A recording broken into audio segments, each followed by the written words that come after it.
నిలాత్తింగళ్ తుండవాసాయ అనుపమనాయికా సమేతాయ పూర్ణచంద్రప్రభాయ నమః.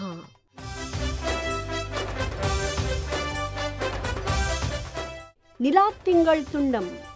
నిలాత్తింగళ్ అంటే పున్నమి చంద్రుడు, తుండం అంటే భాగము.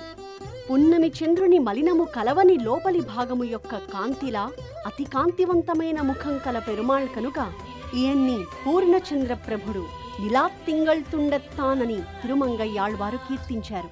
పురుష సూక్త విమానంలో నేరొరువరిల్లా వల్లి అంటే అనుపమ అని అమ్మవారితో వేంచేసి ఉండే ఈ దివ్యదేశం నిలాత్తింగళ్ తుండం.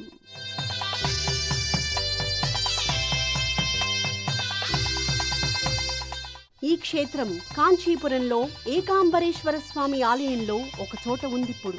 మన అదృష్ట విశేషం వల్ల సాకేత క్షేత్రంలోనే పూర్తి స్థాయి ఆలయం ఏర్పడి నిత్యారాధనలందుకుంటున్నాడు స్వామి.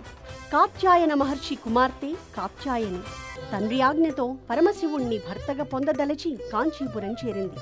శ్రీహరి సన్నిధిలో ఒక ఆమ్ర వృక్షం కింద సైకతలింగం నిర్మించి పూజ తపస్సు ప్రారంభించింది. శివుడు ఆమెను పరీక్షించాలనుకున్నాడు. అగ్నిదేవతను పంపాడు. కాత్యాయని శ్రీ మహావిష్ణువుని రక్షించమని ప్రార్థించింది. స్వామి పూర్ణచంద్రప్రభుడై దర్శనమిచ్చి తన చల్లని కాంతులతో ఆ అగ్నిని శమింపజేశాడు. శివుడు గంగను పంపాడు. శ్రీహరి సలహాపై కాత్యాయని 2 లింగాలను 2 చేతులలో ధరించింది. గంగ తగ్గిపోయింది. ఆ శ్రీహరి ఆదేశంపై శివుడు ఆనందించి కాత్యాయనిని పరిణయమాడాడు.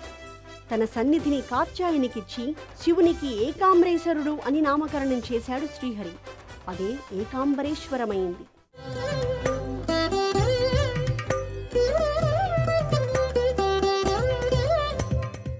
కాత్యాయని కోరికపై తానొక ప్రక్క కళామాత్రంగా రక్షకుడై ఉంటానన్నాడు శ్రీహరి. అదే అక్కడి ఈనాటి సన్నిధి. పార్వతీ పరమేశ్వరులపై శ్రీ మహావిష్ణువుకుండే వాత్సల్యానికి ఈ సన్నిధి నిదర్శనం.